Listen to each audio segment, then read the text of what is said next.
नमस्कार, मैं अश्विनी वानखड़े कृषि न्यूज में आपका स्वागत है। आइए नजर डालते हैं इस महीने की कृषि से जुड़ी सबसे बड़ी खबरों पर। पंजाब के पठानकोट में बीटेक इंजीनियर रमन सलारिया 15 साल तक इंजीनियर की नौकरी करने के बाद ड्रैगन फ्रूट की खेती से हर साल 8 से 10 लाख रुपए की कमाई कर रहे हैं। केंद्रीय कृषि मंत्री नरेंद्र सिंह तोमर ने कहा कि संसद ने कोकोनट डेवलपमेंट बोर्ड बिल 2021 पारित कर दिया है, जिससे किसानों की आमदनी डबल करने में मदद मिलेगी। अमेजॉन इंडिया ने किसान स्टोर लॉन्च किया, जिससे देश के किसानों को उनके दरवाजों तक डिलीवरी की सुविधा के साथ किफ़ायती कीमतों पर बीज, कृषि टूल, प्लांट प्रोटेक्शन और न्यूट्रिशन जैसे सामान उपलब्ध हो सकेंगे।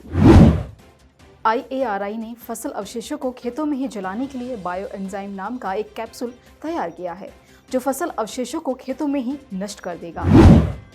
केंद्रीय बकरी अनुसंधान संस्थान ने बकरी पालन ऐप विकसित किया, जिससे भारतीय बकरी की नस्लों के बारे में विस्तृत जानकारी दी जाएगी। भोपाल के किसान मिश्रीलाल राजपूत ने अपने बगीचे में लाल भिंडी उगाई है, जो कि आम भिंडी से 7 गुना ज्यादा मुनाफा देती है। केंद्रीय खाद्य प्रसंस्करण उद्योग मंत्री पशुपति कुमार पारस ने देश में 5 फूड प्रोसेसिंग प्रोजेक्ट की शुरुआत की है, जिसमें असम में 1, कर्नाटक में 1 और गुजरात में 3 प्रोजेक्ट शामिल हैं। छत्तीसगढ़ के मुख्यमंत्री भूपेश बघेल ने एकीकृत किसान पोर्टल लॉन्च किया, जिसमें राजीव गांधी किसान न्याय योजना, मुख्यमंत्री वृक्षारोपण प्रोत्साहन योजना और रागी उपार्जन योजना का लाभ लेने के लिए किसानों को एक ही बार पंजीकरण कराना होगा।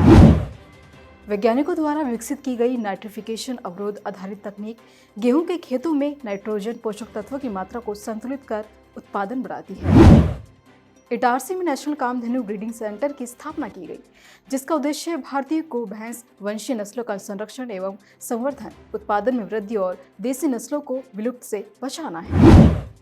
चौधरी चरण सिंह हरियाणा कृषि विश्वविद्यालय के BSc एग्रीकल्चर 4 वर्षीय कोर्स के प्रवेश परीक्षा में हांसी की आस्था ने 91.50 अंकों के साथ प्रथम स्थान हासिल किया है। Kahlur bio sciences and research centre Ghumarwi ने कार्डिसेप्स मशरूम से ग्रीन टी तैयार की है, जो कि यूरोपीय देशों में भी बिकेगी, जिसके लिए कंपनी के साथ करार हो चुका है।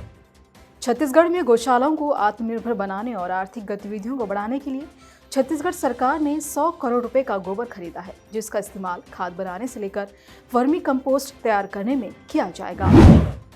योगी सरकार ने कौशाम्बी में अमरूद का सबसे बड़ा हब बनाने का फैसला किया, जिसे 10 करोड़ रुपए की लागत से बनाया जाएगा, जो साल 2023 में बनकर तैयार होगा। गन्ना मिलों के रवैये से परेशान महाराष्ट्र के किसान विजय कुमार नाग तिलक ने कहा कि यदि उनके जिले में कोई भी मिल प्रबंधक 14 दिन के अंदर सभी किसानों के गन्ने का उचित और लाभकारी मूल्य का भुगतान करे, तो वे उसे तोहफे में अपनी 1 एकड़ जमीन देंगे। अगर आपके पास कोई बिजनेस आइडिया है तो आपको 5 से 25 लाख रुपए तक का अनुदान मिल सकता है, लेकिन इसके लिए आपको एबिक की वेबसाइट www.hau.ac.in पर ऑनलाइन आवेदन करना होगा। हिमाचल प्रदेश के 5 जिलों के किसानों को परवाणु की फूल मंडी में फूल बेचने की सुविधा उपलब्ध होगी, जिसे प्रदेश सरकार ने करीब 75 लाख की राशि से विकसित किया है। प्रधानमंत्री नरेंद्र मोदी ने कृषि जगत को बड़ा तोहफा दिया है। दरअसल PM मोदी ने फसलों की 35 नई वैरायटियों को देश के सामने समर्पित किया। हिमाचल प्रदेश में पहली बार ऑनलाइन पोर्टल की मदद से धान की खरीद की जाएगी। अब प्रदेश के किसान नजदीकी बिक्री केंद्र पर जाकर अपनी फसल को उचित मूल्य पर बेच सकते हैं, जिसका पैसा भी उनके बैंक अकाउंट में ट्रांसफर किया जाएगा।